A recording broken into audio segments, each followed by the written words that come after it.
नमस्कार। सिन्धुली जिल्ला दुधौली नगरपालिका वडा नम्बर 14 ककुर ठाकुरको प्रसिद्ध धार्मिक तथा पर्यटकीय स्थलको बारेमा जानकारी दिन गइरहेको छु। प्राकृतिक सुन्दरता र धार्मिक सहिष्णुताले भरिपूर्ण एकमात्र स्थल ककुर ठाकुरको पहिचान तथा चिनारी सिकारी ढुङ्गा। परापूर्व कालमा यस प्राकृतिक सुन्दरताले भरिपूर्ण देवी देवताहरूको बास रहेको पवित्र स्थलमा दुई सिकारीहरू बस्ने गर्थे, सिद्ध सिकारी र बाल सिकारी।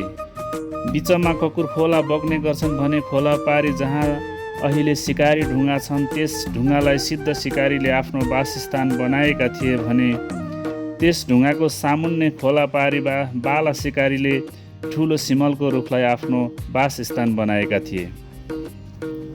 यी दुई सिद्ध सिकारी र बाल सिकारी बाल्यकालदेखि नै धनुबाण युद्ध कलामा पोख्त थिए।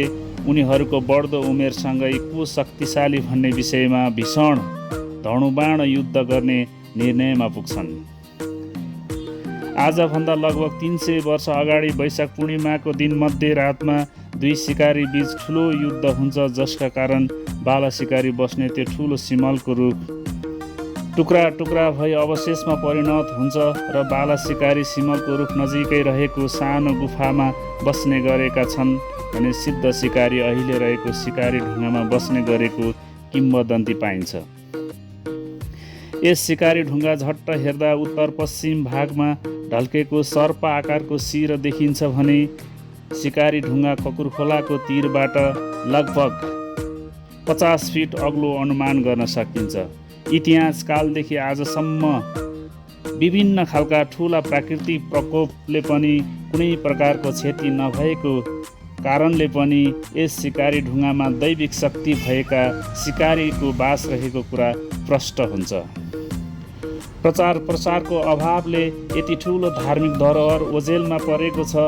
केही वर्ष अघि मात्र स्थानीय सरकारको पहलमा सिकारी ढुङ्गासँगै सिद्धेश्वर महादेवको मन्दिर स्थापना भएको छ।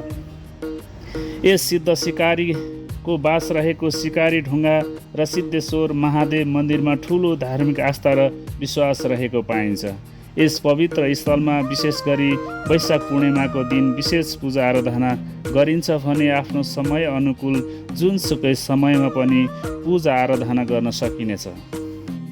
यस पवित्र धार्मिक स्थलमा स्वच्छ सफा र पवित्र मनले एकजोर परेवा उडाई सिद्ध सिकारी र सिद्धेश्वर महादेव अनि बाल सिकारीको पूजा आराधना गरे आफूले सोचेको आँटेको कुरा पुरा हुने, घर परिवारमा सुख शान्ति हुने, रोग कष्ट नलाग्ने र सिङ्गो गाउँ समाजमा नै शान्ति सुरक्षा हुने विश्वास रहेको कुरा बुद्धिजीवी तथा बुढापाकाहरू बताउनुहुन्छ। सिकारी ढुङ्गा सिन्धुली जिल्ला दुधौली नगरपालिकाकै एकमात्र यस्तो स्थान हो जहाँ धार्मिक तथा प्राकृतिक मनोरम सुन्दर दृश्यहरूको अवलोकन गरी आनन्द लिन आन्तरिक तथा बाह्य पर्यटक भित्र्याउन सकिन्छ। दुधौली नगरपालिका वडा नम्बर 14मा सिकारी ढुङ्गा जस्ता अरू धेरै धार्मिक तथा मनोरम दृश्यले भरिपूर्ण पर्यटकीय स्थलहरू छन्, जस्तै ककुर खोलाको उद्गम स्थल ककुरथान मन्दिर, झाँक्री खोलाको झाँक्री गुफा, ओखले डाँडा, दुन्दुरे झरना, न्याउले भिर, गरखौले चुन्नुगा खानी, झाँक्री खोलाको झरना जस्ता धार्मिक तथा पर्यटकीय स्थलहरूको खोजी गरी संरक्षण प्रचार प्रसार गर्न सक्ने हो भने आन्तरिक तथा बाह्य पर्यटक उल्लेख्य मात्रामा भित्र्याउन सकिन्छ, जसले गर्दा स्थानीय सरकार र स्थानीय जनसमुदायको जीवनस्तर उकास्न राम्रै टेवा पुग्नेछ। यस्ता प्राकृतिक सम्पदाले भरिपूर्ण हाम्रो ककुर ठाकुरको सांस्कृतिक तथा धार्मिक स्थल संरक्षण गर्नु तपाईँ हामी सबैको दायित्व हो।